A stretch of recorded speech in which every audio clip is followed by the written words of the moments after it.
Well, there's two new names I haven't seen before. RGK 762, TJH 1994. You guys from the Twin Arrows Discord?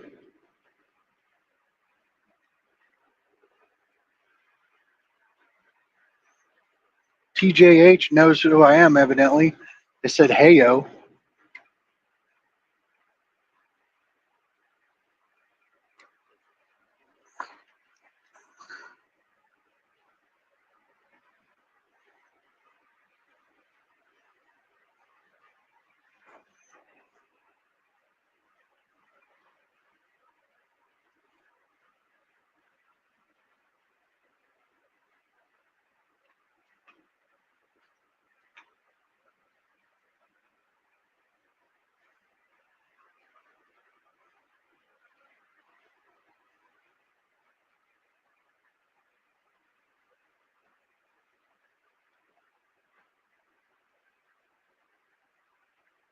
Nice.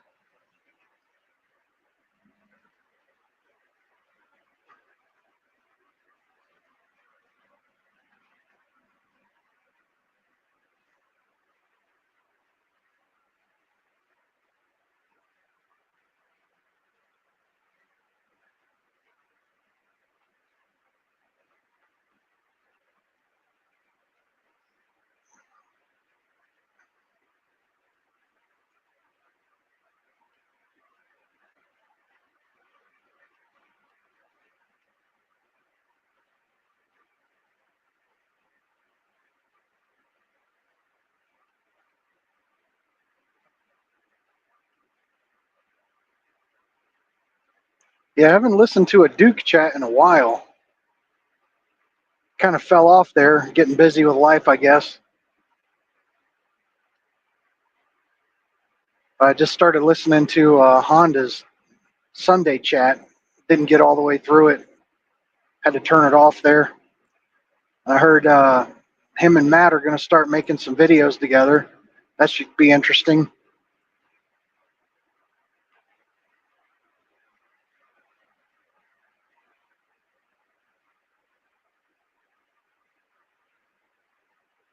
Like to see him get back into like the gear centric videos, not just throwing up a chat and BSing for a couple of hours. Not that that's not fun.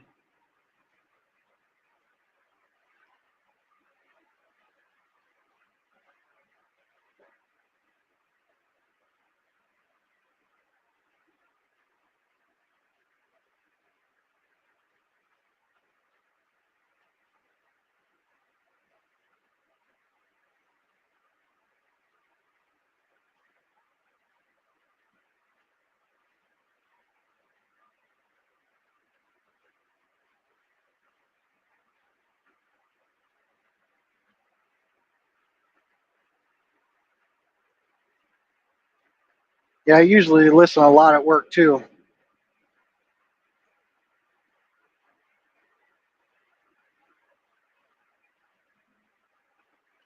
Way back when I was still a mechanic, I had to stop listening to political shows while I was working. It got me all worked up,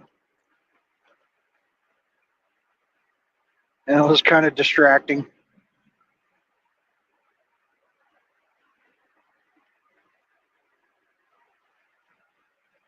Now I just hold a steering wheel for a living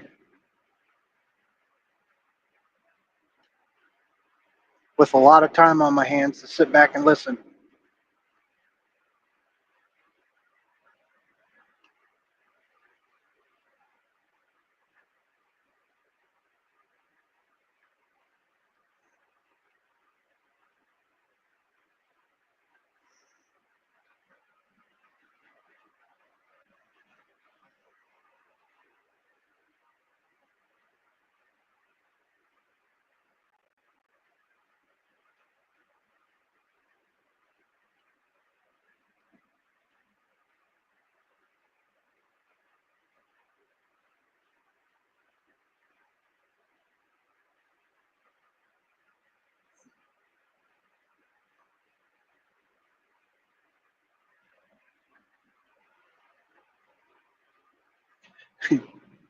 I'm, I'm sorry, there's not much entertaining going on. This is pretty much what Texas looks like all the way across. I'm in the northern part of Texas, the chimney, so it's a little bit greener than the rest, but still pretty bland all the way across. There'll be some neat stuff to see once I go through Amarillo, but we're still hours away from there. Unless maybe we can catch a wind turbine on fire. That gets exciting. Yep, 40.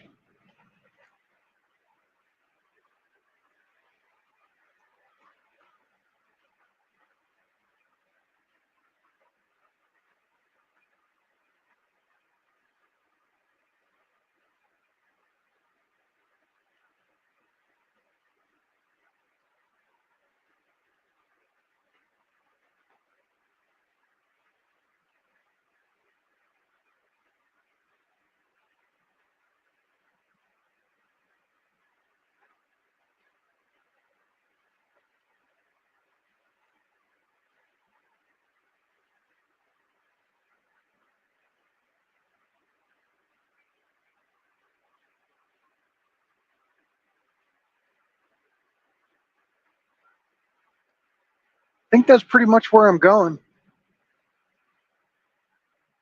Another 686 miles to 17, where we're going to drop down to Phoenix.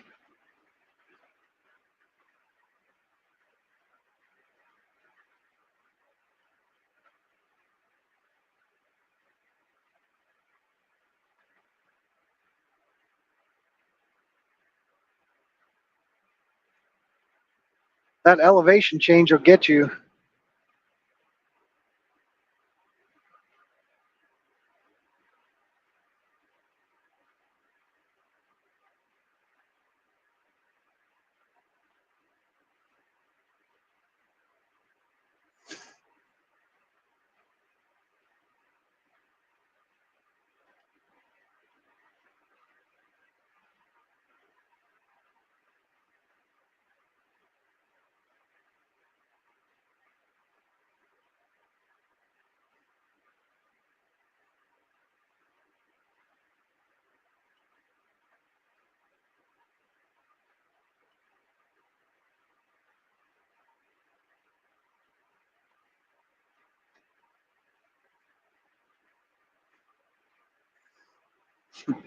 I think it's a 684-mile stretch of pretty much nothing.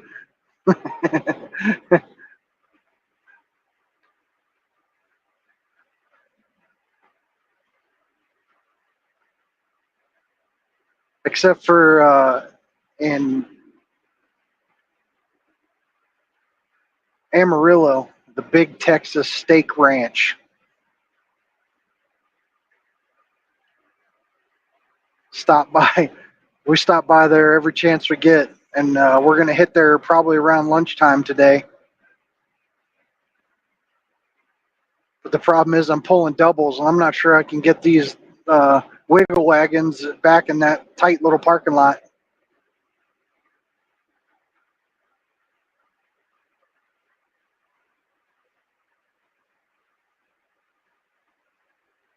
And even if we could, we'd have to order it to go.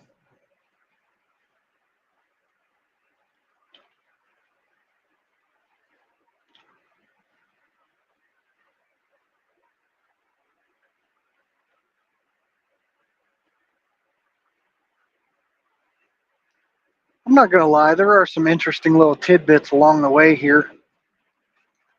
Can't remember where along this stretch of road because it's been over a year since we've been traveling the country. There was a guy building his little homestead, but he was building down instead of up. He was digging down and using earth bags,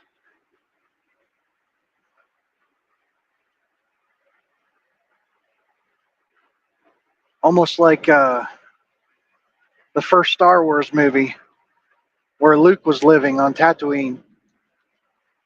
They dug down in, and then made their houses instead of building their houses on top.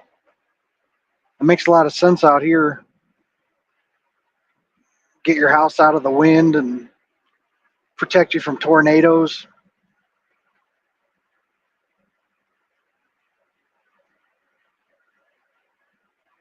Take advantage of that geothermal heat, cooling that you get being down in the ground.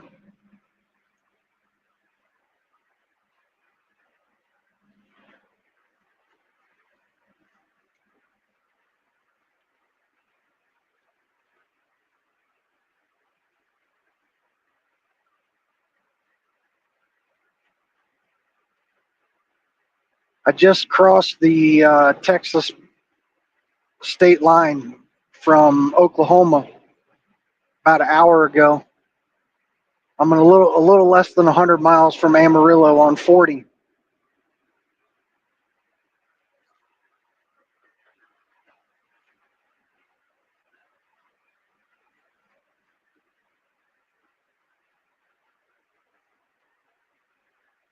I don't know if anybody caught that. I just got to pass a Prime truck. That's who I used to drive for. They're governed at 64, and I can go 70. Feels really good to pass them because you know, I was stuck in those 64 mile an hour trucks, and everybody was passing me.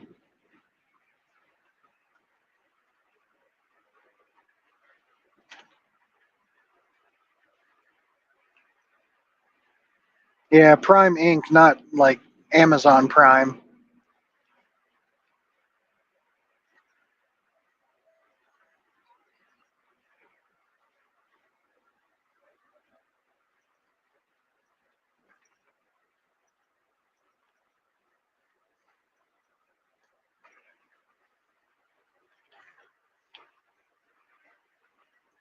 Oh yeah, we went through Joplin a long time ago.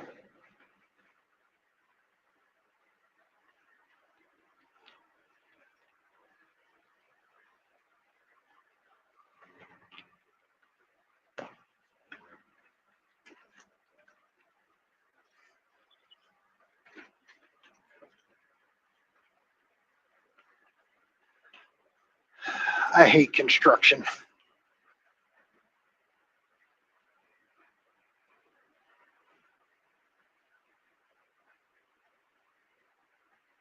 I've been through Missouri a lot, but this particular time I was in the sleeper, so I didn't see Missouri at all, except for when we stopped in Joplin.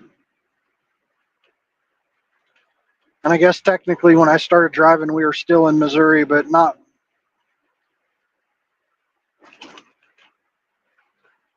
for very long.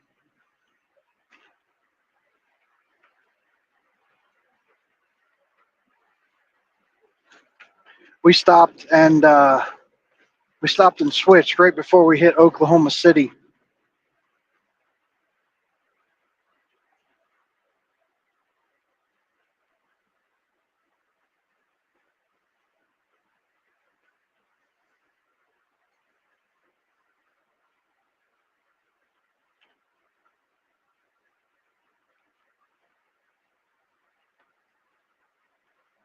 Yeah, we took 44 a lot. When we used to drive for Prime, their main terminal was in Springfield, so we'd go by there periodically.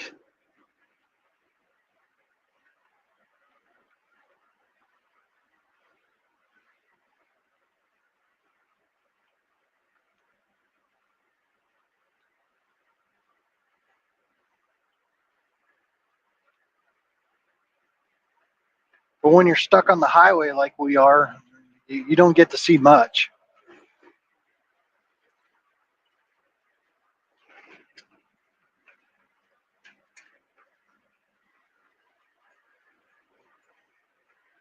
Unless you admire construction cones. Oh, they're pretty and pointy and orange.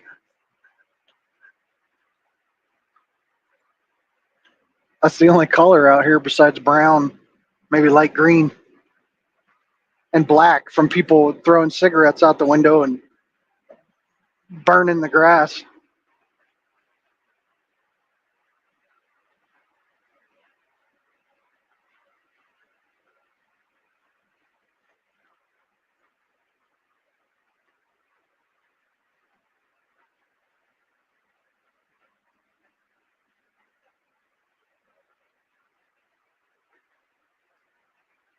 Yeah, that wind out here ain't no joke. One little cigarette butt, and you can burn acres upon acres.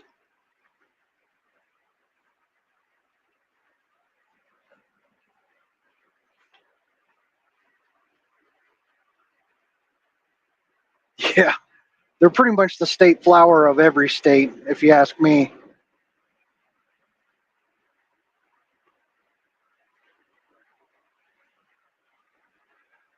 We drove through Ohio and Indiana yesterday on 70, and that's probably the worst stretch of road in this country as far as I'm concerned. So they need more construction cones out there. I don't know what they're doing in Indianapolis, but they've been doing it for years.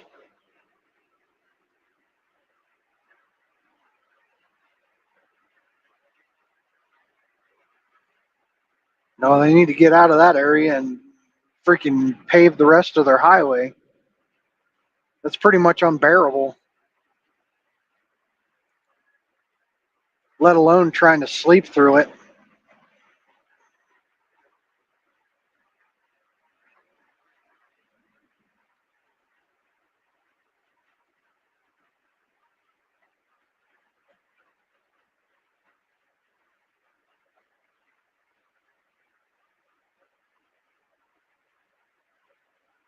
Yeah, I'd have to say that the Indiana stretch is probably a little bit worse than Ohio, but Ohio definitely gives Indiana a run for its money.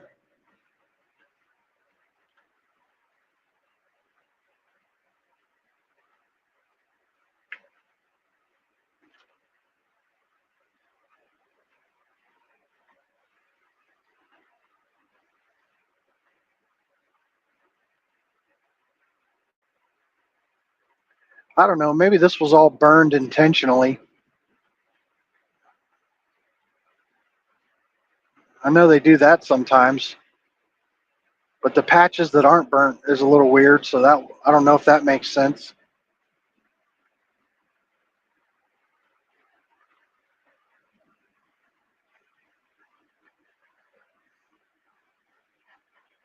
Yeah, I'm going to go ahead and say it wasn't intentional. I'm seeing it on both sides of the road.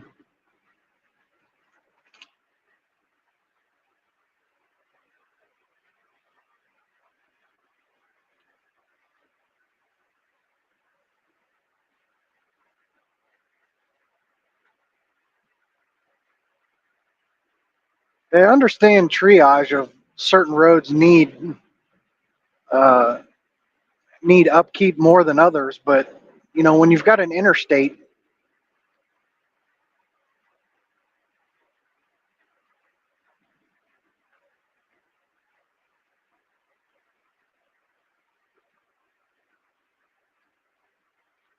yeah, Arizona's got a really really bad stretch. I want to say it's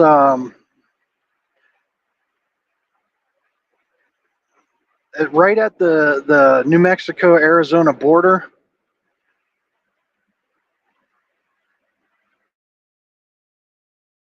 Maybe it's the California. No, is it the California border? Now I got to look at a map. I'm losing my mind.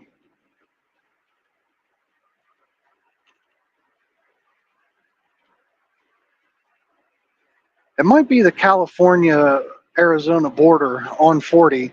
As soon as you leave California, it's like driving on the moon. The craters are so bad, and they force you to drive in the right lane, like no trucks in the left lane, and that right lane is bad.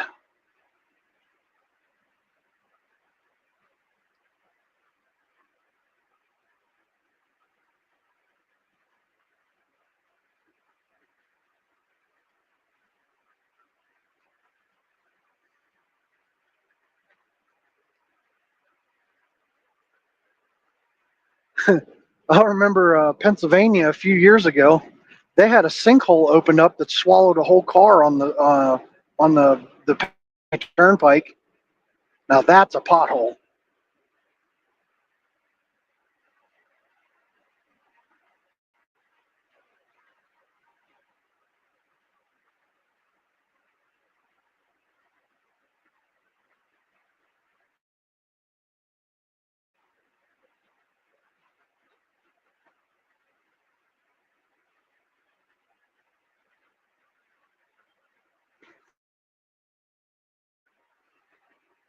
And I'm not sure what they were doing for potholes when I was on my last run going up to, I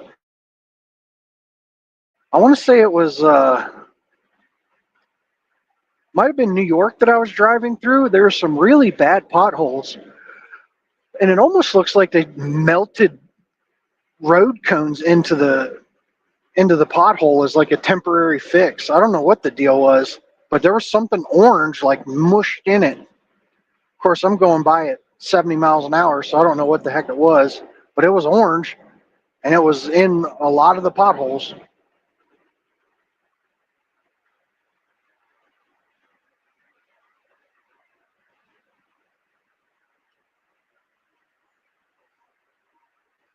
I think if you're gonna go through that much trouble, you might as well just like throw some freaking asphalt down.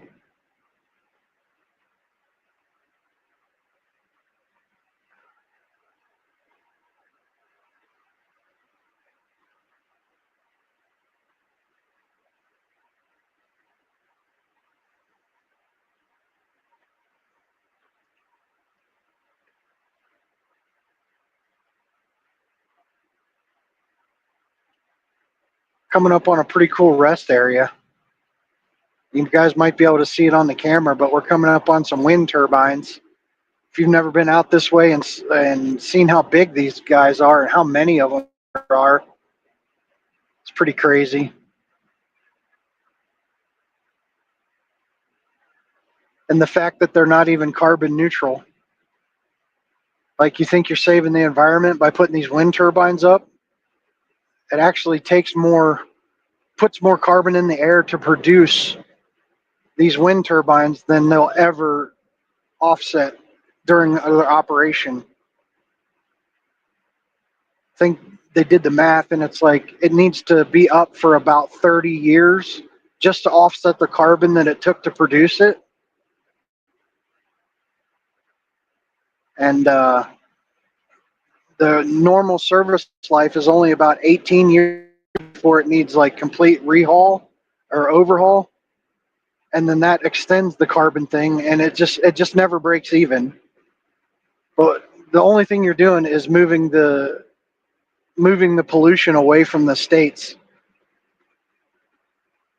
except for those turbine blades, because they can't be recycled. The only thing they do, they cut them up and bury them.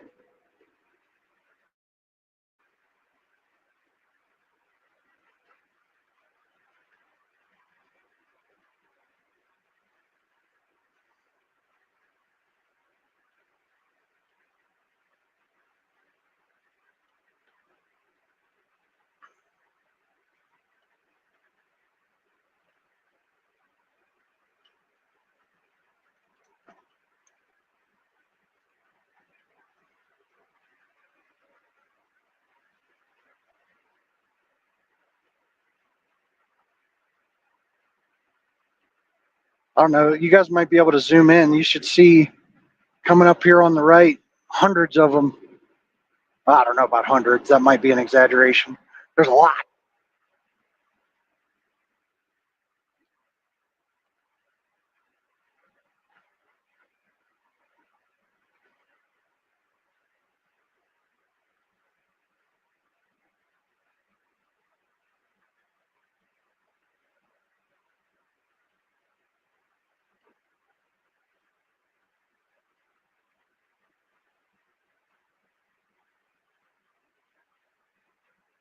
I don't know. How's the stream coming through? Is it blurry?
Yeah, short on ramps are not trucker friendly. These things go from 0 to 60 like eventually.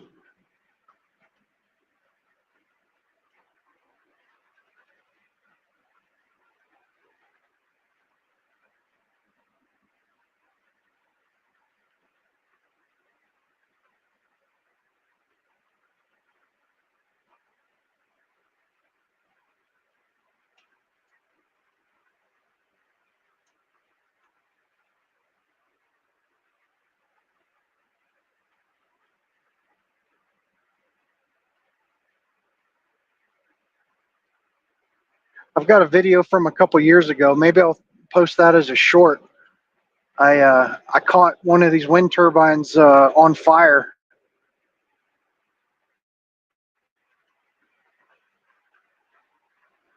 I didn't catch one on fire. I caught one on video. I filmed one that was on fire.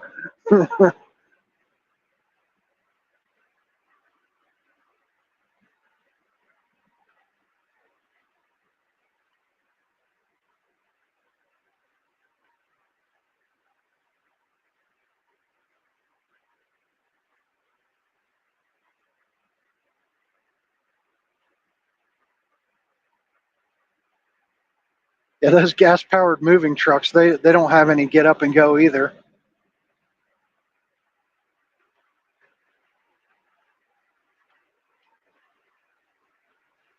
I don't know, these are pretty close. Can you see them all right?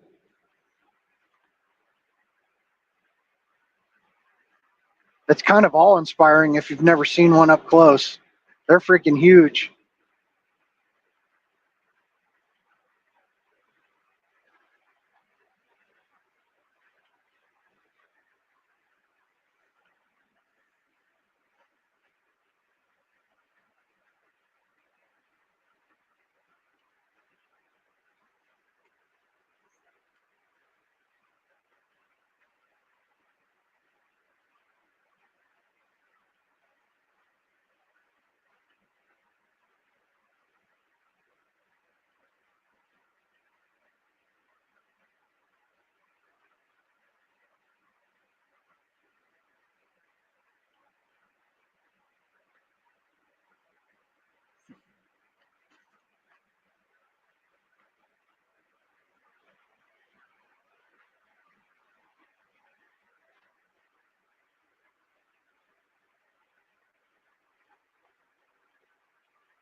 Don't tell her I told you, but my mom thought that these wind turbines actually caused wind.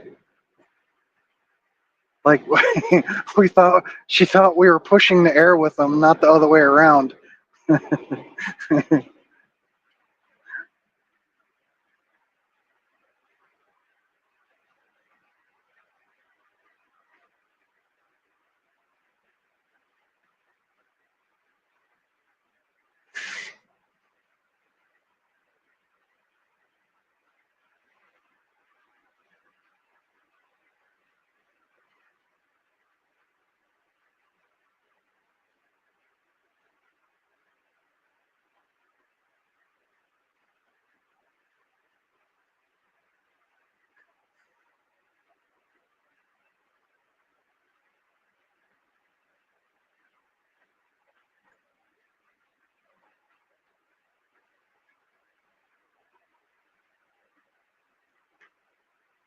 Sure, buddy. Let me slow down so you can get past us all.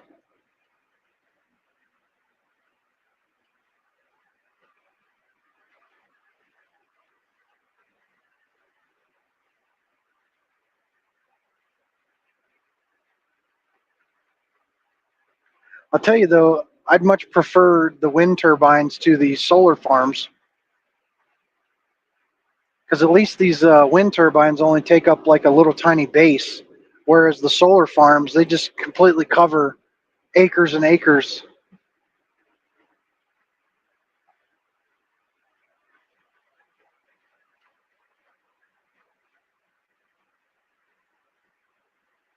Yeah, you might say that about California drivers, but nobody's worse than New York. Maybe Atlanta. I don't know. The drivers up towards New York and New York City, um, you see them all through Pennsylvania and New Jersey. Like they've got to be some of the worst. But it's a toss up in Atlanta. I was actually sharing the highway with a bunch of four wheelers one night when we were driving through Atlanta.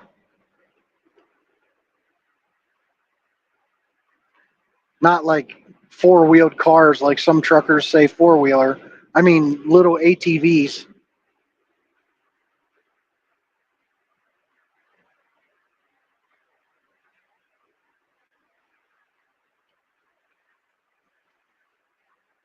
Yeah, I don't like the solar. I think the land that it uses, like, sure, if you want to put a giant solar farm out into the freaking desert where nothing's growing anyways, I can see that being a halfway decent use of the land. But basically anywhere else, you can't graze cattle in a solar farm. You can't grow anything in a solar farm. But with the wind turbines, you can still use the land beneath it.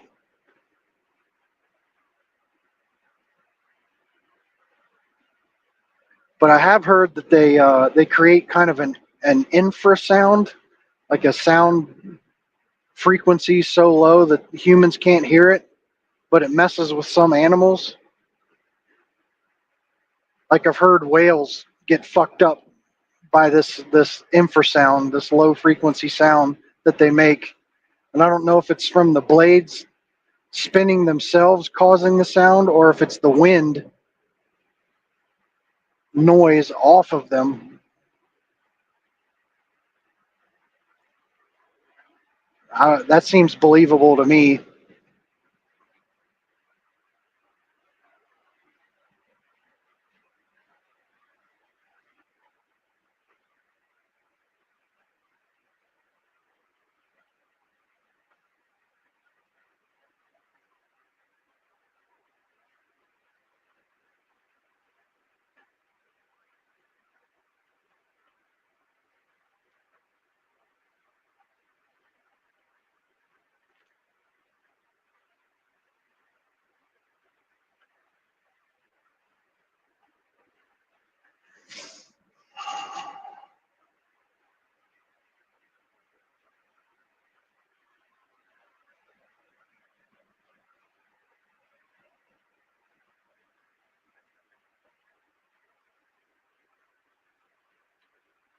Yeah, I have heard people saying about how they kill birds, but I've also been told that that's kind of a misnomer.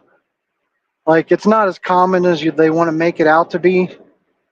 Like there's not a bird graveyard at the bottom of every single one of these. It's kind of like if you swing a piano wire at a cloud of flies, you're bound to hit some. Like it's bound to happen, but it's not like a bug zapper where it's drawing them in and killing them by the hundreds.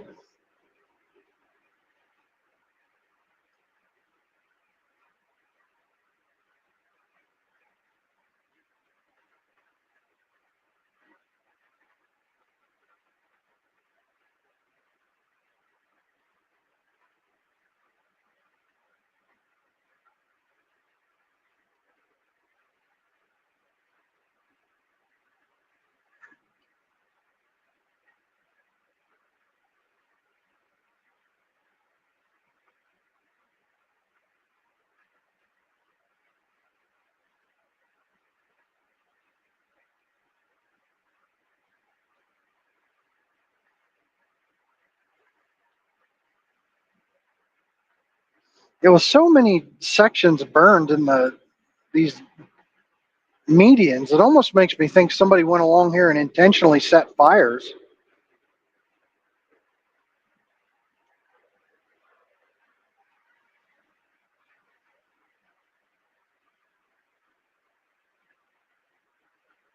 I do know some commercial vehicles, like if you're dragging a chain or some piece of your trailer is broken and like dragging on the road, they say those sparks can light fires on the side of the road.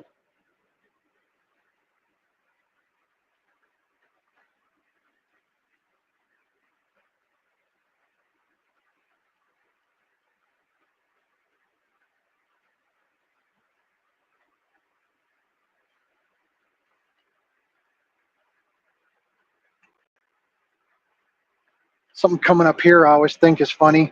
This leaning water tower. Like, I wonder if it's still in use.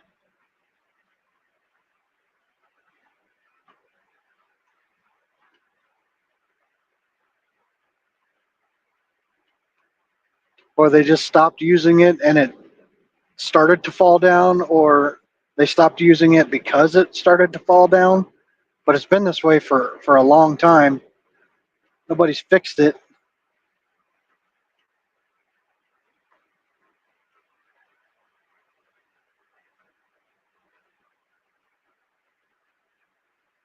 Britain, USA, Britten, the Leaning Tower of Britain.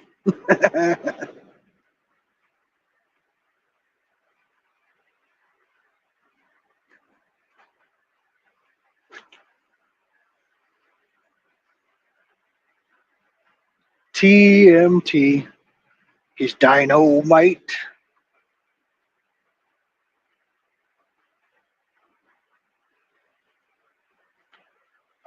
Cadillac Ranch. If it's what I'm thinking of, those cars buried. It's on the other side of Amarillo, and you might be able to see it if I'm still going by then. We're still a good ways away from Amarillo.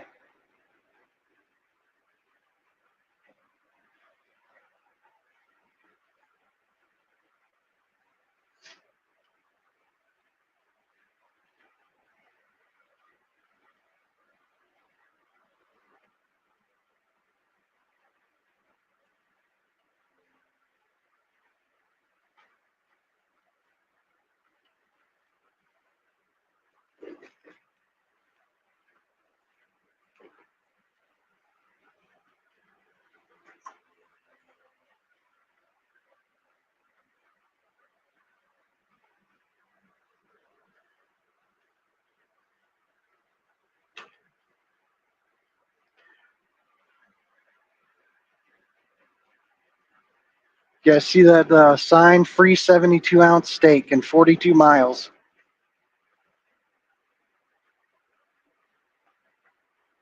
The Big Texas Steak Ranch.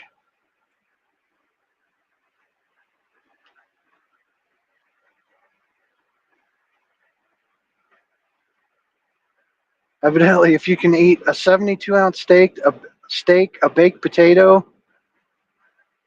I don't know if they'd make you eat another side and a drink, but if you can eat that 72-ounce steak and the trimmings that go with it, you get it for free. But if not, I think it's like $100 steak or $170 or something.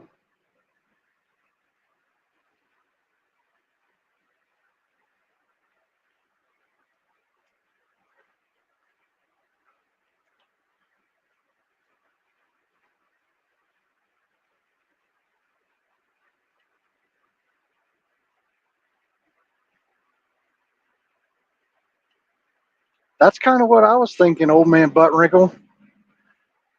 When before my wife and I started trucking together, and I was still a mechanic, I was commuting 80 miles each way every day, and like I was ready to give it all up. And it doesn't help that for some reason YouTube was pushing like van life on me, and what do they call themselves? The nomad campers. They don't even really have campers. Some of them just convert like regular vans or trailers or buses, and they just, I guess, a lot of them live off Social Security, retirement, or some sort of disability, or somehow they find a way to make money on the road and they just travel around. That seemed like a pretty neat lifestyle to live for a while anyway. With my particular set of skills, I could find a job just about anywhere. I can work on cars, I can build houses.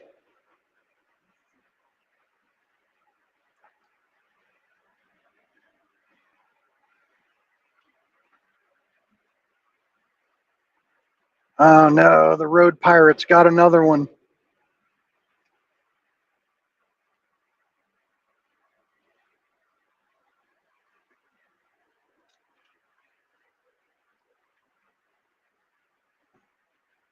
The road pirates plunder the bounty.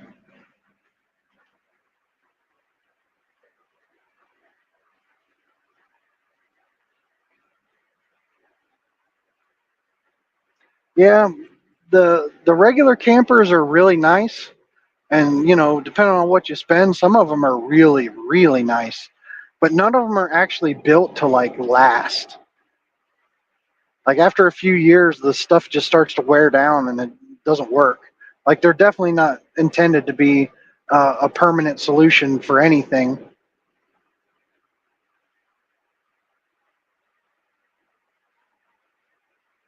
I just thought it would be really cool to probably go out west here to own like two pieces of land, something down south and something up more in the north, like northern Idaho or even Montana, and down in Texas or something, New Mexico, Arizona. Have two pieces of land and a nice camper, and you spend your winters in the south and then your summers in the north. That seems like it would be pretty cool. But the way I am, the way I like to work on things, I'd have to build a shop in each location so I could work on stuff.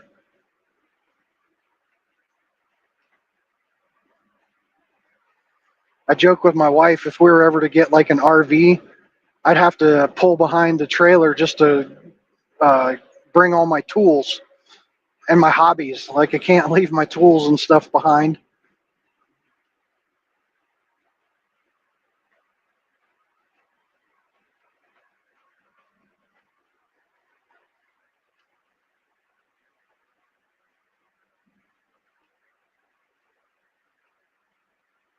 So there's trouble in not going the whole way. Like you still have all the bills at home to pay. Still have to figure out ways to make money unless you're actually retired well. That's new. This huge parking lot next to the road. That's not been there since I was out here last. It's just parking, no bathrooms or anything. That's just asking for a really dirty spot.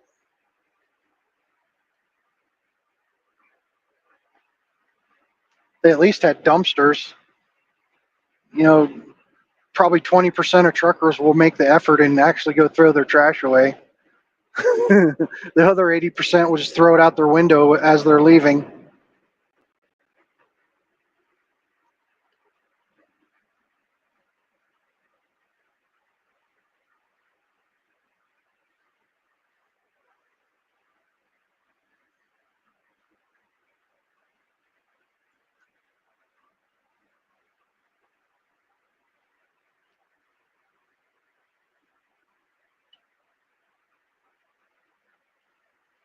Yeah, but as you get out west, the rest areas that even have facilities, some of them are just glorified outhouses. They just go to a huge pit in the ground. I don't know. That just seems that just seems pretty yuck to me.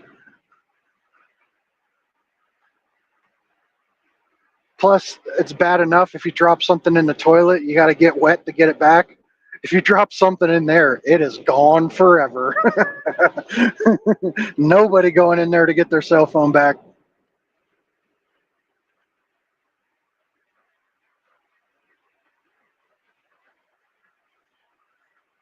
Yep, that works. Prep what you eat and eat what you prep. And this is my last time driving this Volvo out to Arizona and back. We should have our new truck on the next trip. And if not the next trip, it should be the next. I had to drive one of my bosses out to Joplin, Missouri to pick up the truck because it broke down. And he's driving it back, but they still have some work to do on it. Evidently, the air conditioner doesn't work.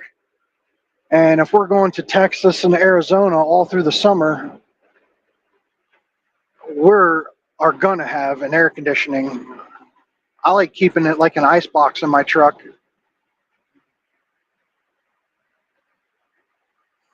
And we like doing that in the sleeper too. It's nice to have the sleeper cold and you can actually cover up.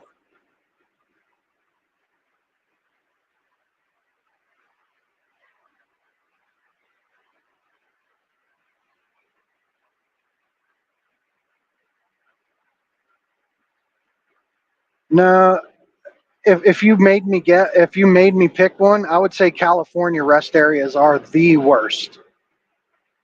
Uh, we stopped at one.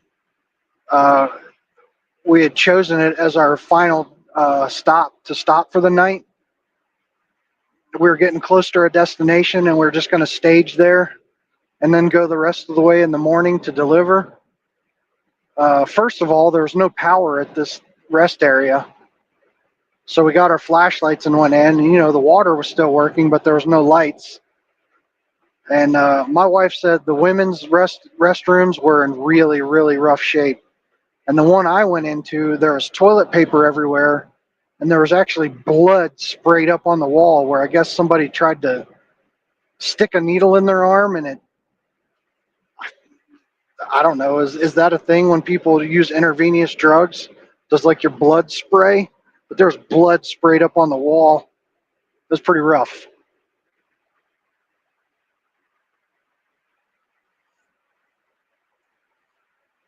Like we were carrying around a little camp, or no, we had the seat that fits on a bucket, so you can put a bag in there and so a little bit of kitty litter, and you can in a pinch do your business in there and then tie it all up and throw it away.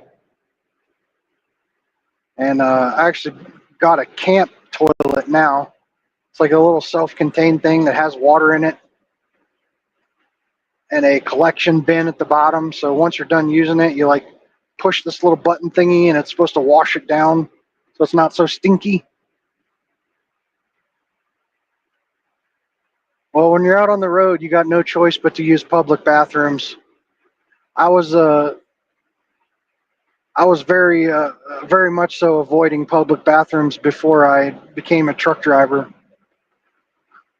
I would do my best to wait until I got home, or I was one of those paper guys for a while. I would take the toilet paper if there weren't any of those little seat cover thingies. I would take the toilet paper and I would take the time to lay it out and cover the whole thing. But when that's all you've got, like you learn to get over that real fast.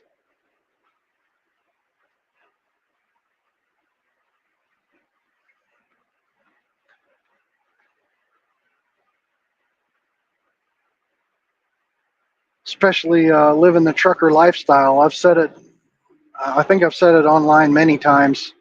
We would do our best to prep food for us, but you can only fit a small refrigerator in one of these trucks, and you can only fit so much food in there for two people. So generally, I would say about after 2 weeks, we were out of our own food, and you kind of got to resort to whatever's available to you. Like here's a billboard off to the side. Love's. That's one of our favorite places to stop. That one's got a Subway. So your choices are usually Subway Chester's Chicken, Godfather's Pizza, McDonald's, and pretty much all the fast food joints eventually you run into in a truck stop. And those are your choices. Every once in a while, there's like one-offs where you can get something really nice. Like some of them have sit-down restaurants if you've got the time. But I don't know about anybody else, but when I eat that kind of junk food like Taco Bell and Burger King and Wendy's and all that, well, it doesn't sit right. And it doesn't come out right either. And sometimes nature calls and you better pick up. So you do your best and you get into those truck stops. There ain't no time to paper that toilet seat. That's all I got to say about that.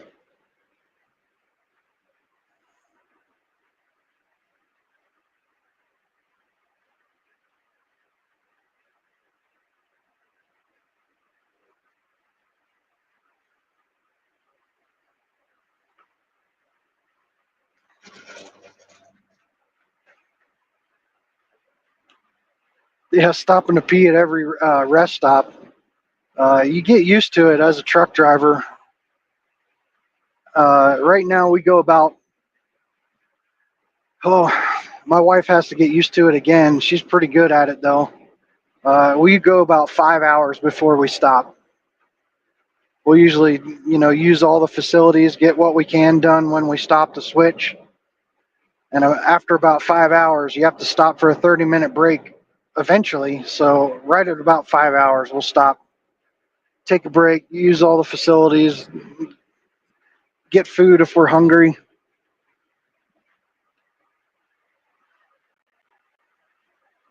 Yeah, since things were up in the air and not really set in stone with this trip, we didn't bring much, a couple of snacks and some drinks, but we didn't prep food at all. Well, that's not true. My wife did prep food. We just didn't bring it because we weren't sure if the refrigerator even worked in this truck because the whole time I was driving and I never used it.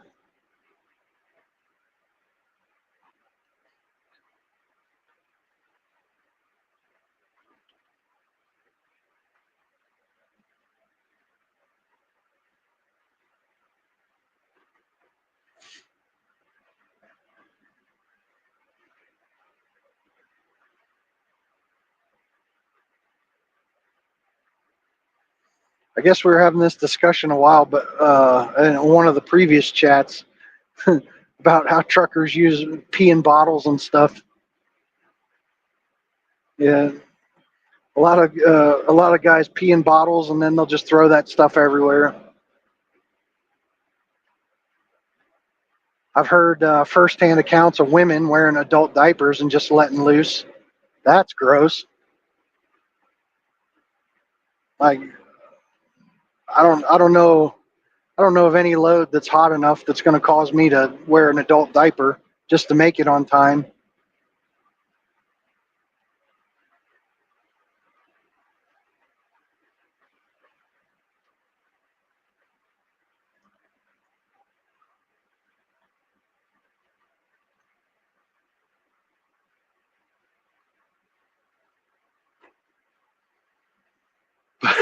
I've been eating like a fat boy here the past couple of days. I had Arby's, which in the past has been a real big problem, and then last night we ate Taco Bell, and that's usually a omen of bad things to come. Uh-oh, Road Pirate's got somebody else now too.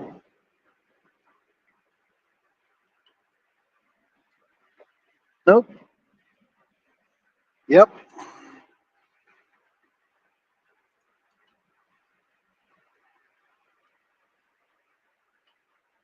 Makes me wonder if this is like border enforcement. We're pretty far from the border up here, though. Always get nervous if more than one cop shows up.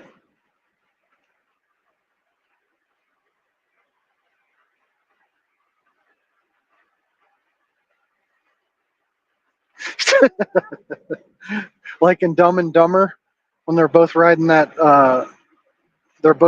mini bike. He's like, I gotta stop to pee. And the other one goes, just let it go. Then they both go, oh, so warm. Uh, nope.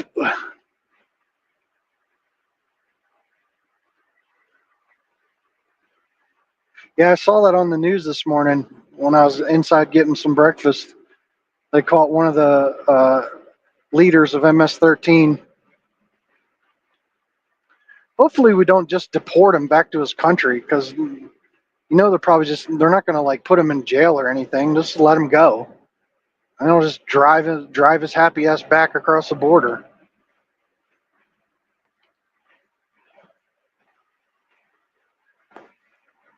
Like I don't care if you're illegal or a citizen of the country. I think if you break laws in this country, you should serve the time.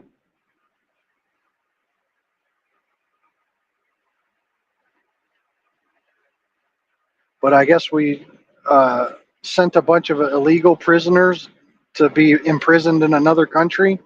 I can get down with that because I bet you, even if what we pay them to take those prisoners and hold them, I bet you it's like a quarter of what we're paying to house them in the United States.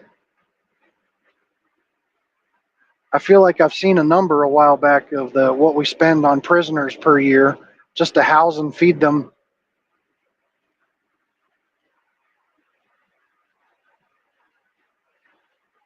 and for what we pay and the way they're treated, it's pretty abysmal.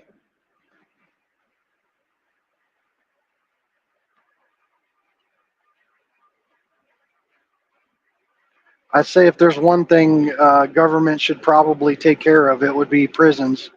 These for-profit prisons where they lobby to, keep strict laws in place just so they can fill up their cells, and make money on it. That's pretty disgusting. Like I don't believe we would still be illegal if we didn't have for-profit prisons. There's a pretty big push to legalize marijuana, and the only people that don't want it are the ones making money off of it now because it's illegal, which I guess are the same people, cartels and you know crony crony capitalists, CEOs or whatever that are running these prisons and lobbying politicians to keep it so.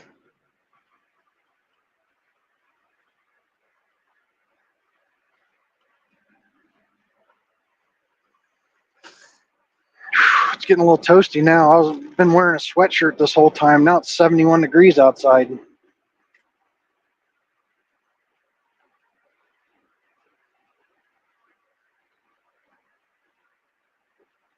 Man, the cops are thick.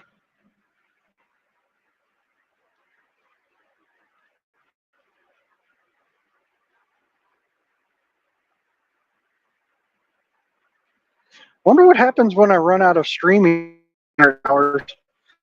Will they just cut your live stream off? Because I know I was getting kind of close. I said my thing doesn't reset until April something.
If Muffin Topper Lawfully is still in here, can you forward that link invite to me on Discord? I want to see if I can bring myself in on my cell phone, and maybe I can share that video of the wind turbine on fire.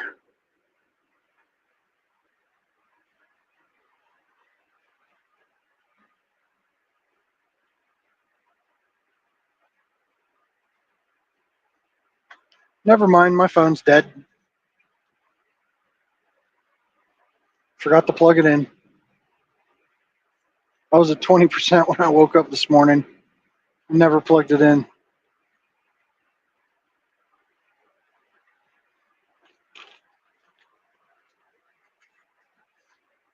Yeah, if the link that I sent you to join, like copy and paste it, send it back to me on Discord. It's going to take a few minutes for my phone to charge enough to turn back on.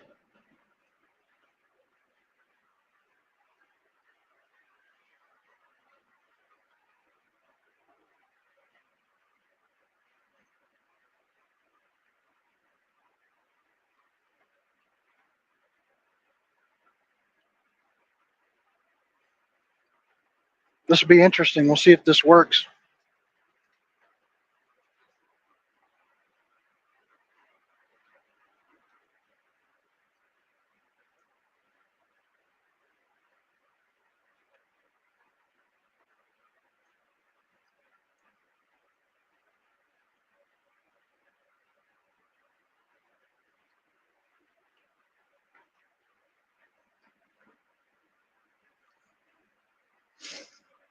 Free 72-ounce steak, 7 miles.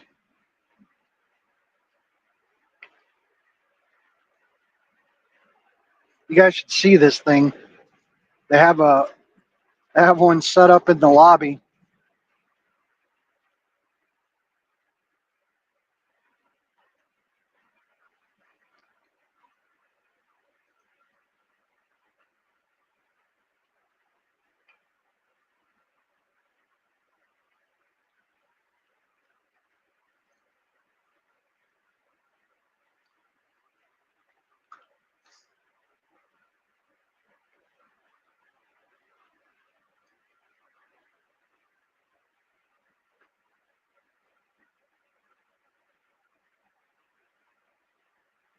I really wish I could go in there, but I'm not going to chance it pulling doubles.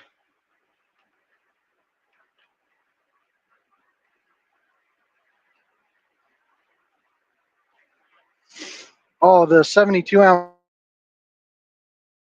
this big Texas steak ranch out here, if they have a 72-ounce steak, if you can finish it, like a baked potato and I think one more side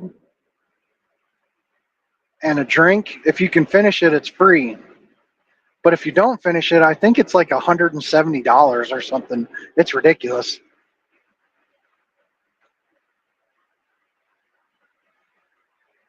Well, my wife and I, why we always stopped at this place whenever we could.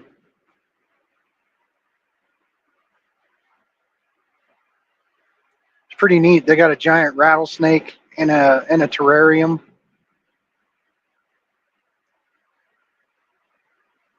They got an old fashioned shooting gallery with like the light guns.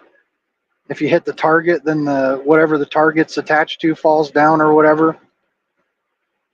It's pretty neat.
Welcome to Amarillo.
See the big Buc-ee's signs? Everyone loves Buc-ee's. But I wouldn't know how Buc-ee's is because they're assholes and they won't let truckers in their parking lot. Not even if you don't even have a trailer, if you're just bobtailing. They'll call the cops on you and trespass you from the property. I mean, I can see why, but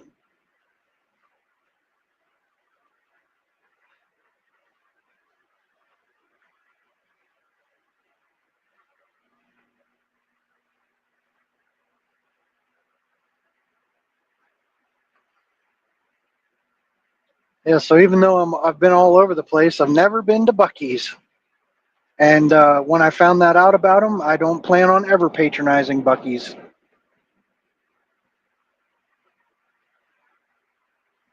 Like I said, I can see where they're coming from. I'd say probably 80% of truckers are dirty, nasty, throw their trash everywhere, and kind of people.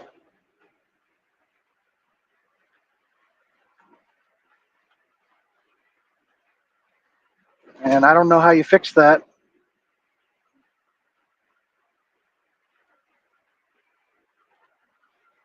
Made me king for a day. Maybe I can fix it, but not in a way that most people would agree with.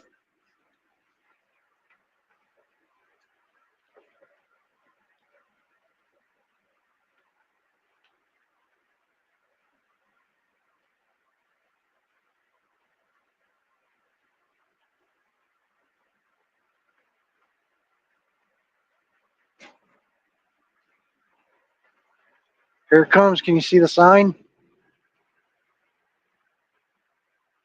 It's kind of small on the screen, but we're about to pass it right now. The Big Texan Steak Ranch. It's Big Texan. I thought it was Big Texas, but it's the Big Texan Steak Ranch. That's it right there. Ooh, my mouth is watering just thinking about it.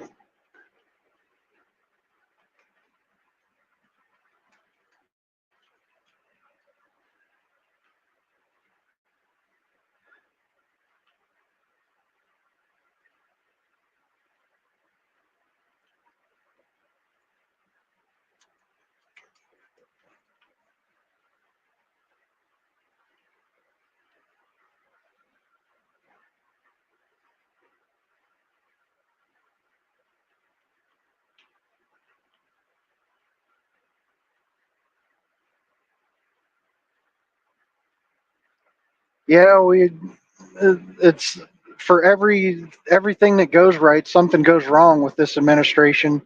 You think we can't stop winning, but then other shit comes down. Oh, there's a side show attraction, bunch of Volkswagens and stuff buried in the ground, kind of like the Cadillac Ranch.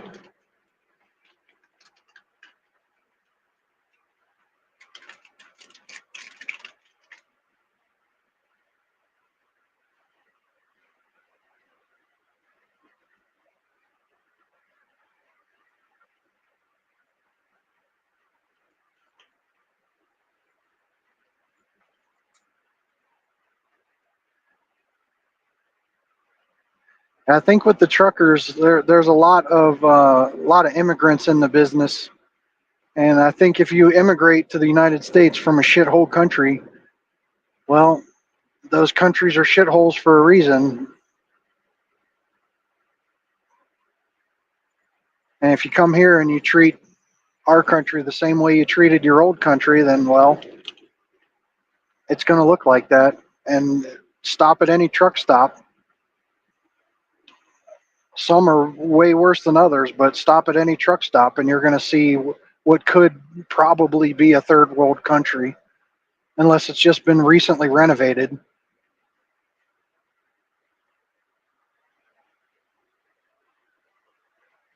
Yeah, we lost a Supreme Court decision with the frames and receivers, a 7-2 decision. The Supreme Court said that the ATF can classify 80% receivers as complete receivers.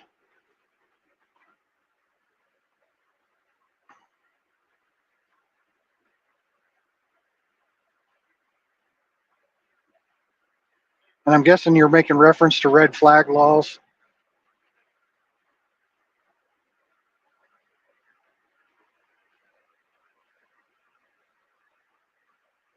If a person is too dangerous to be in possession of their firearms, we have a process for this. It's called involuntary institutionalization, something like that. They're 5150. If someone's that much of a danger, we can't trust them with a gun. Why would you take the guns and not the person? Because if you showed up and took someone's guns and they were intent on causing harm to someone, what, are you going to take all their kitchen knives? You're going to take the keys to their car?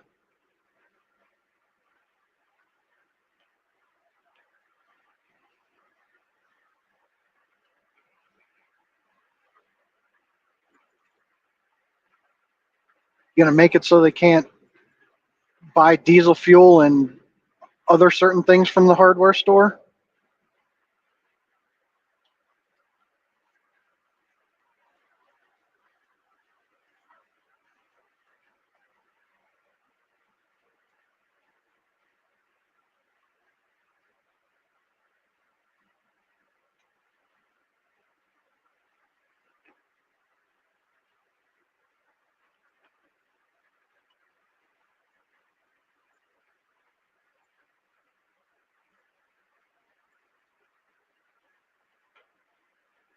Yeah, I feel like before any real action is taken, if it's not exigent circumstances, like it has to be done right this moment or someone's going to be injured, like you don't lose your rights without a judge signing off on like a search warrant or a involuntary hold.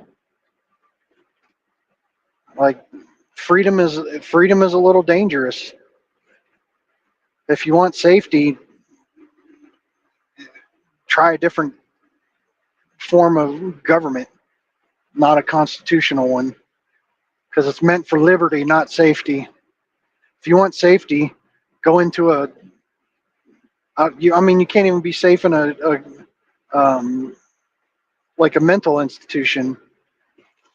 There are, orderlies and doctors that will mess with you in there too.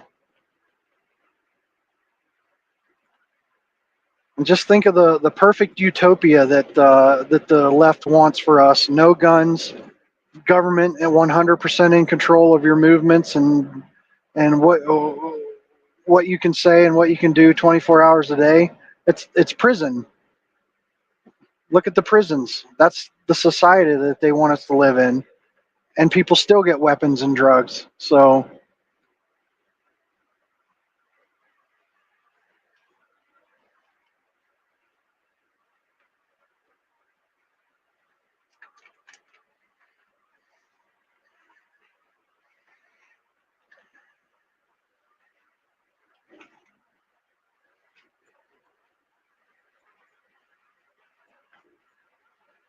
still with the construction through here, it's been well over a year since we've been through here, and it's still under construction.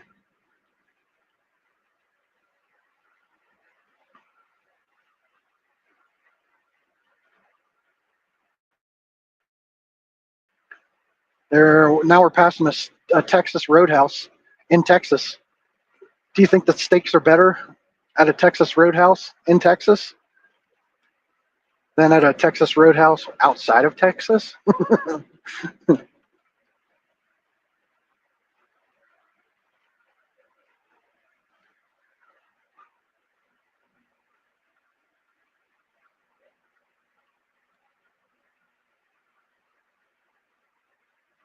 I know. I'm in the left lane. I need to get out of the left lane.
See what else is going on that was kind of exciting. Trump signed an executive order that is supposed to make ID uh, mandatory for registering to vote. I think it was only registering. I don't think it's to actually vote. So that will only fix things going forward. That's a good measure if they can make it stick.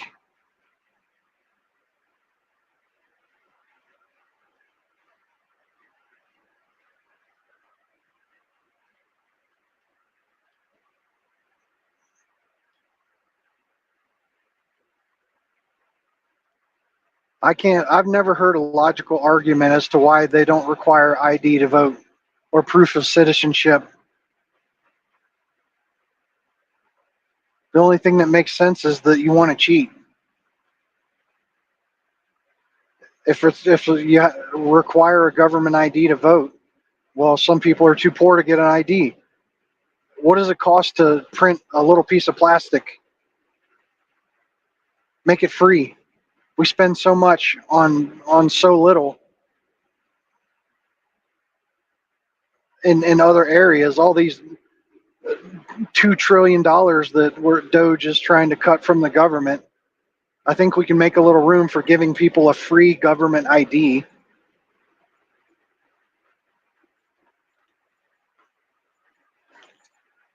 and make it like a voting protection act or something where somebody could get a free Uber ride to the DMV to get their license to vote. Give them a free Uber ride there and back. There, you've got your license, your government ID. And if you make them redo it every 6 years or whatever, every 6 years they get a free ride to the DMV. Hell, why don't we just like outfit some sort of bus and make it mobile? Go around to the poor areas, and every Wednesday the bus is there. Go get your ID. Bring your birth certificate and your proof of residency or whatever it is, whatever it takes to get your ID.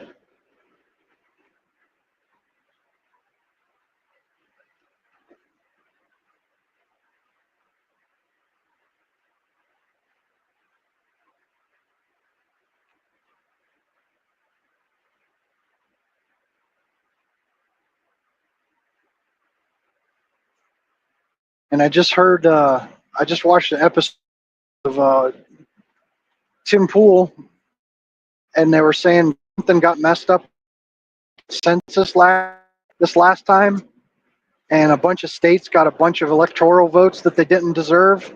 They figured out somehow that they counted wrong and allotted the electoral votes the wrong way. And this is on top.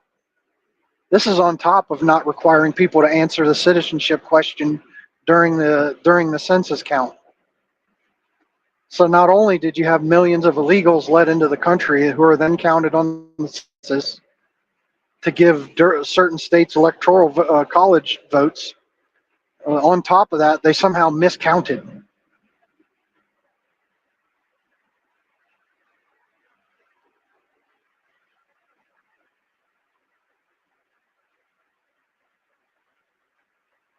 So 2028 is another big year. If we need to win the presidency in 2028 again in order to enact the policies to fix the census. On top of trying to figure out our election laws, like I know the states are supposed to be in charge of elections, but does that mean even the federal elections or just the state elections?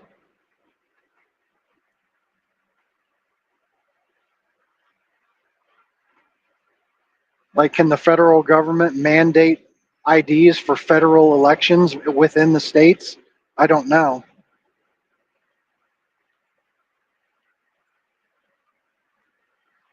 Some things make sense and some things make zero sense.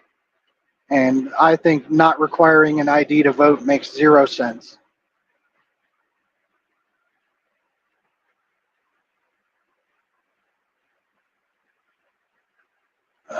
You guys probably won't be able to see it. It'll be too small. Those are the Cadillacs.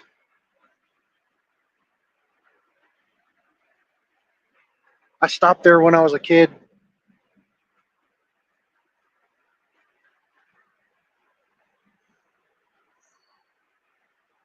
I visited my aunt.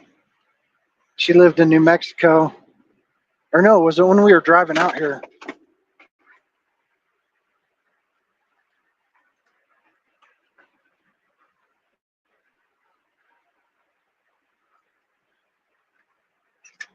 Stay. I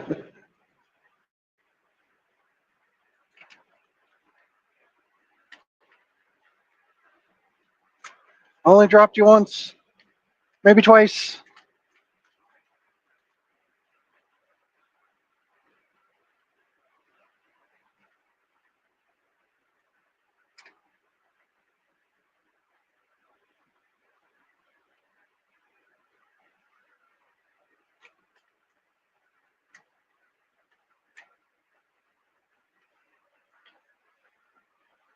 Anybody get that reference? It's from an 80s movie.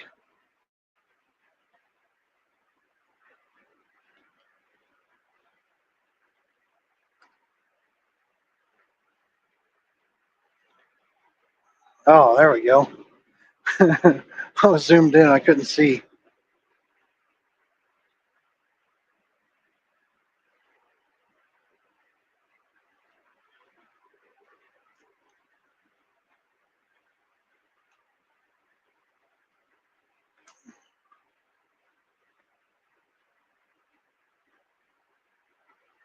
Oh, start talking about election integrity, and I lost half of my viewers.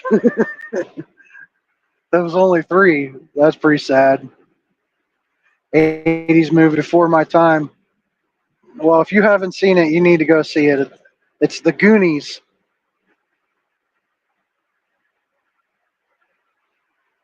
Classic. Everyone needs to see The Goonies.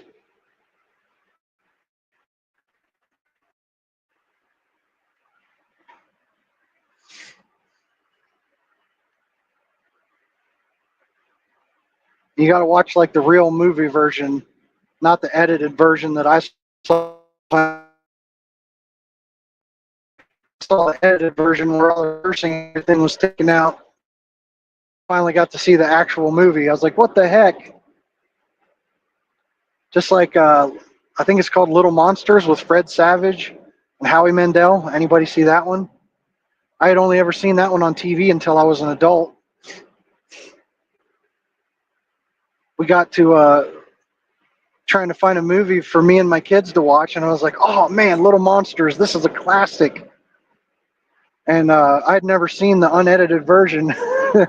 There's a bunch of cursing and stuff in it that I didn't know about. And there I am sitting down with my little kids watching it. Well, you got to catch up. You got to watch the Goonies again. I bet you there was a time in my life I could have recited that movie line for line because I'd watched it so much when I was a kid.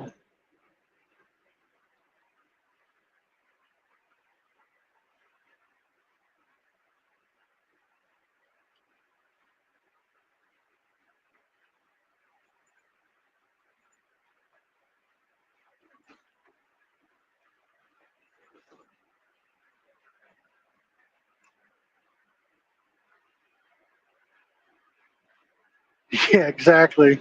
Hey, you guys. Baby Ruth? Baby Ruth?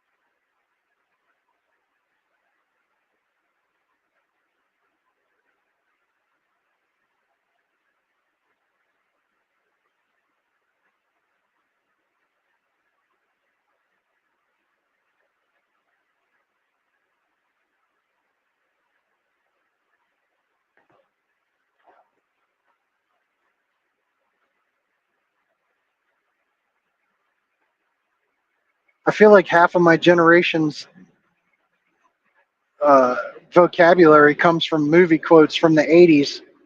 And all you youngins, that's why we don't get along very well because you don't know the movie references. You're all about the skibbity toilet, whatever that is.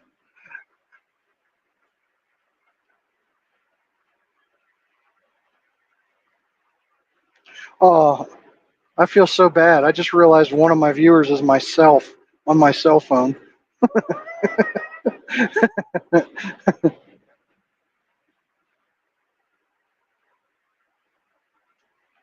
Oh no, that's not true because my phone died. Woohoo!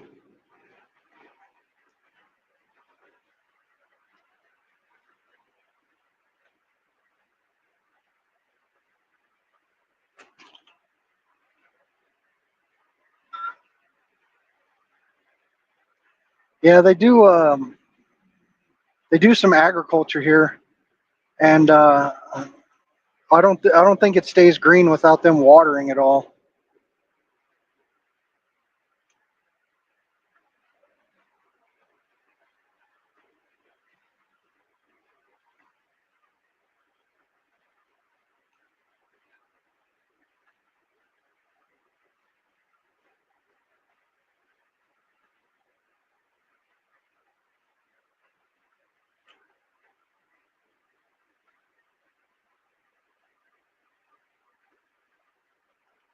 Dooby dooby doo.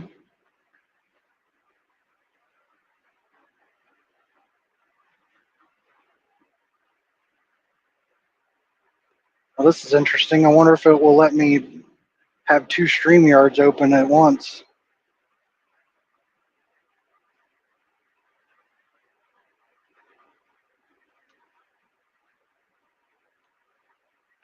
Am I going to burn up my hours twice as much now?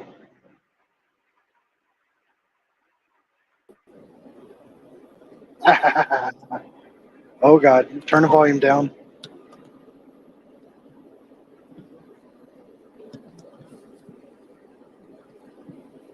Now we got to do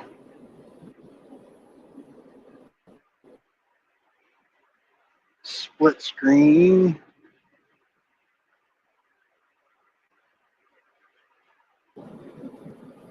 so it doesn't go away.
I guess I was going to show you guys something other. You might have caught a glimpse of it here on the left side.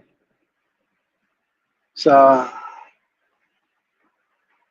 I'm guessing this is where the cows go to get slaughtered. There are thousands and thousands of cows on the left.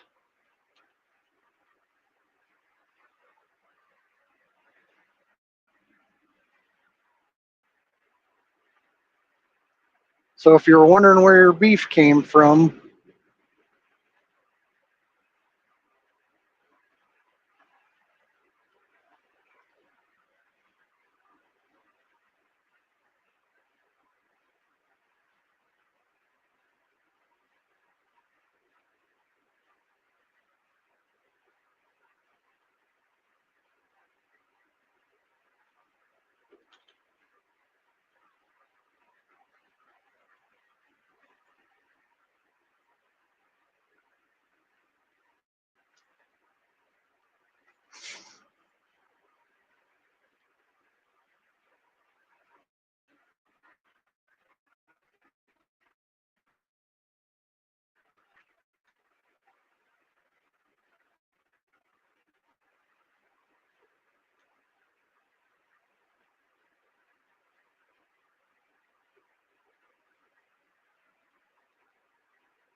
if you're still here, Muffin Top, I'm going to be in my sleep, so I cannot promise you anything. But I am going to try to be on yours, if just for a little while.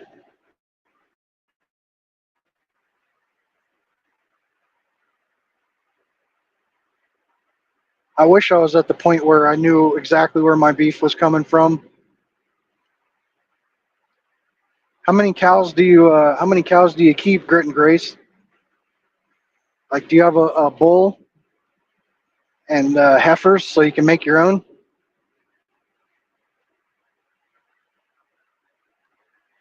It all depends on what part of my sleep I'm in. Like, I sleep really hard for the first couple of hours, and then I'll be tossing and turning, and sometimes not even sleeping. So we'll see where we are, and I haven't done the math yet to know just when I'm going to be switching. So I might switch in time to be able to get on while I'm cruising.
Yeah, I don't think this is going to work. I thought maybe I could share my screen when I was on my phone.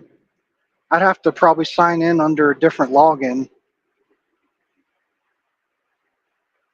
I was hoping I could share my screen. I never actually found the video I wanted to show you guys anyways, so.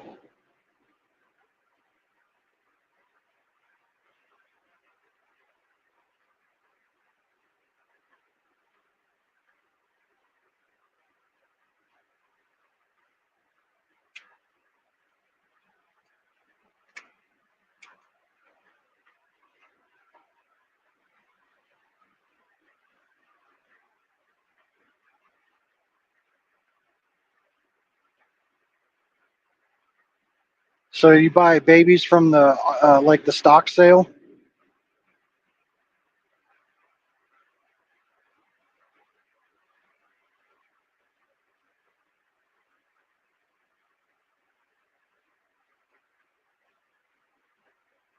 That's what my stepdad does, and my mom.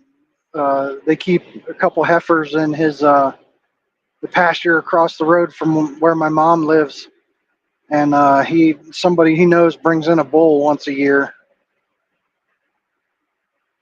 Then they have babies, and he doesn't keep them. He usually takes them to the sale.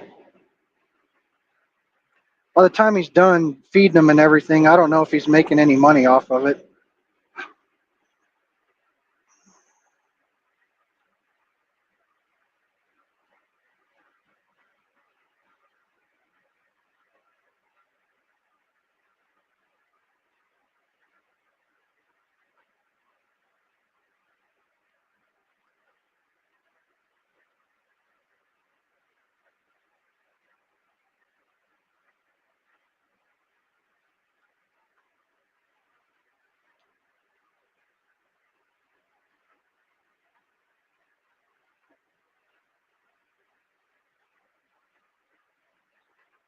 Well, what do you get when you cross a dairy cow with an Angus cow? Does it make like here's something I don't understand. Do you have to make milk cows? Do you have to give them hormones to keep them producing milk all the time?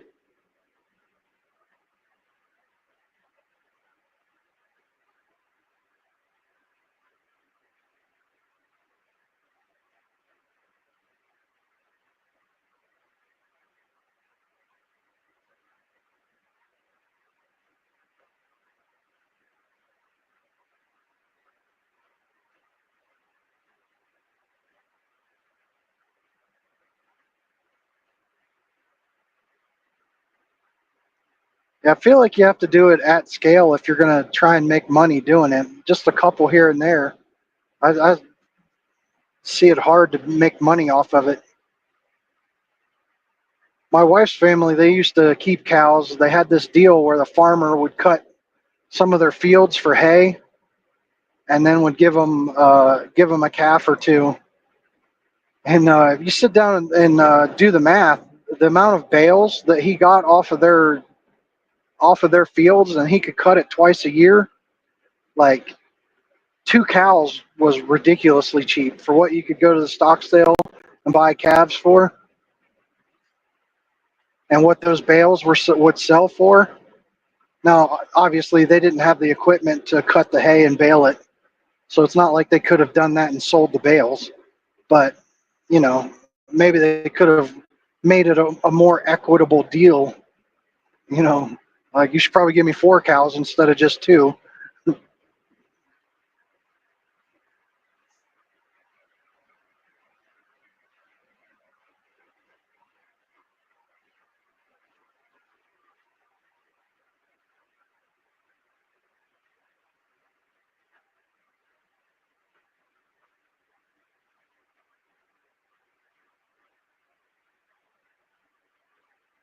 That's interesting.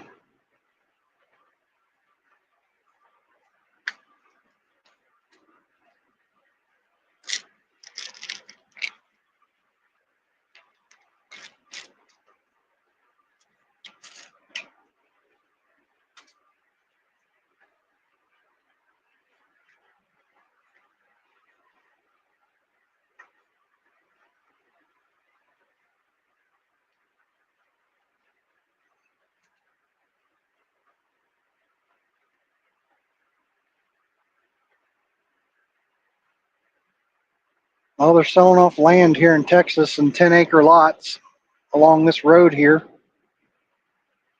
Anybody want 10 acres of flat farmed field? I don't know if that's good soil or bad soil. Is it all used up or is it really nice and fertile?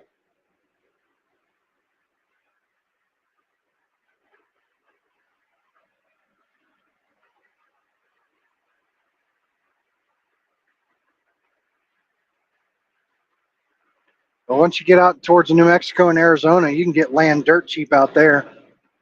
Anywhere you can get land for $1,000 an acre, I call that cheap.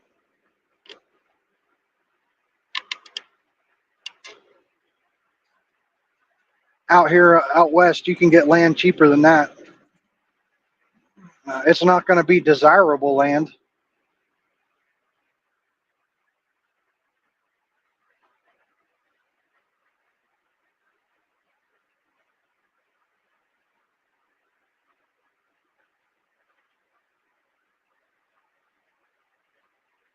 Here in Texas, right outside of Amarillo, I don't think any of this land is going to go cheap.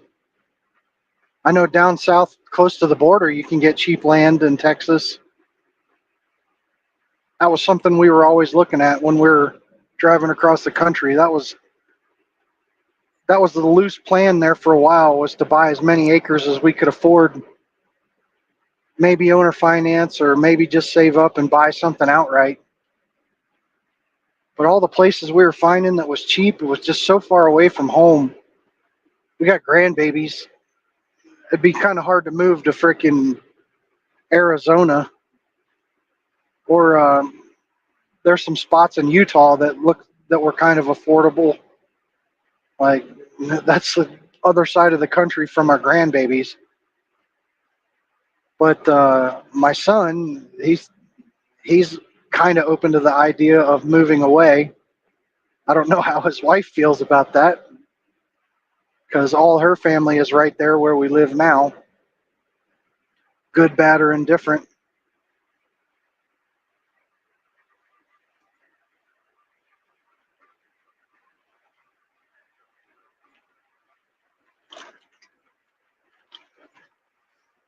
Yeah, especially those cheap plots of land out there in the Arizona and New Mexico desert.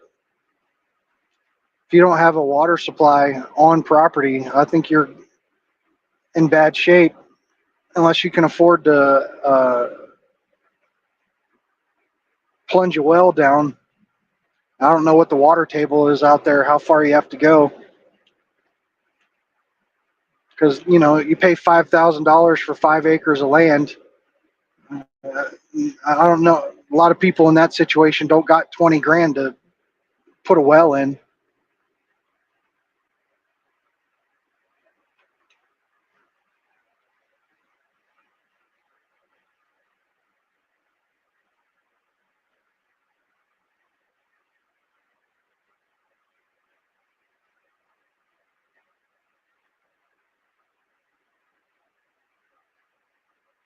I watched one of my favorite shows is that Homestead Rescue, where that family from Alaska comes in and spends.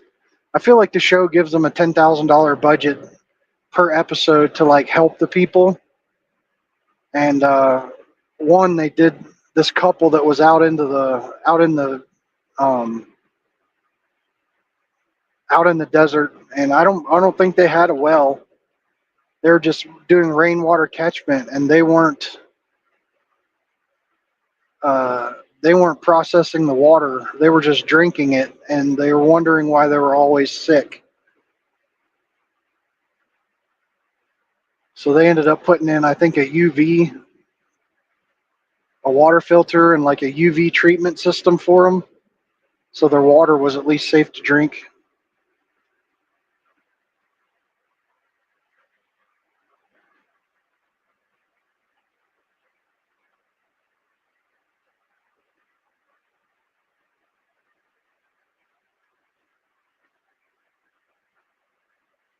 Yeah, the one I'm thinking of is one where their dogs had run off and joined the coyotes or wild dogs or whatever the heck was running around. That was a pretty good episode.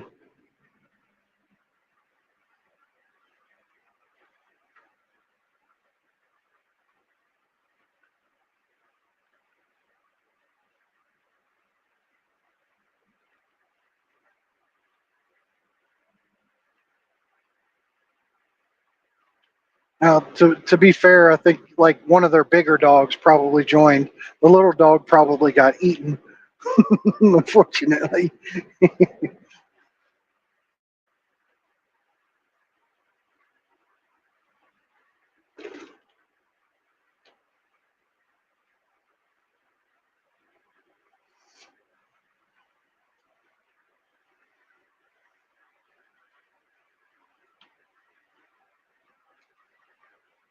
Yeah, I don't know. I'm a mountain boy.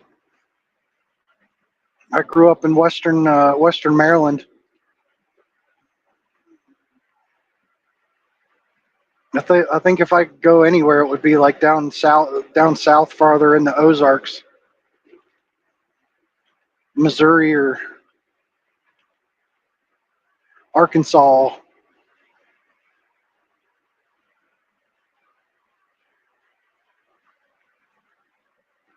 I want to be on the top of a mountain, but I also want water nearby. So those two things don't usually mix very well. There has to be some sort of water source on the property. And when I'm looking at listings, they're like, "Oh yeah, there's a creek," and they show it, and it's like a little dribble. Oh, but it's a creek in the wet season.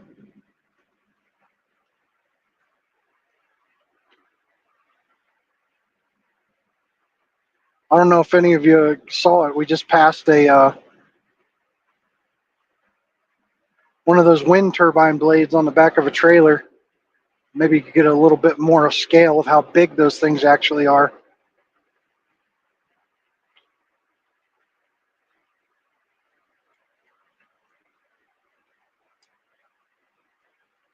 And here comes some wind.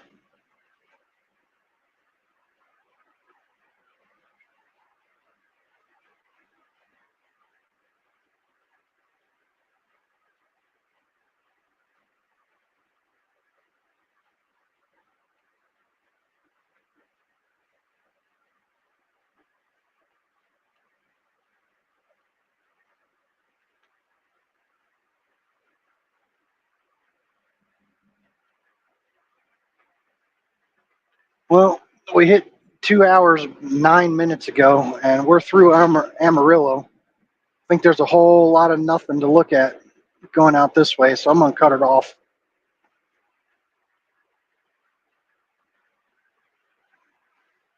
Thanks for those of you that showed up and kept the comment section going. I don't know if you've all ever tried, but it's hard to talk for 2 hours without some sort of feedback. Thanks for showing up. Y'all be nice.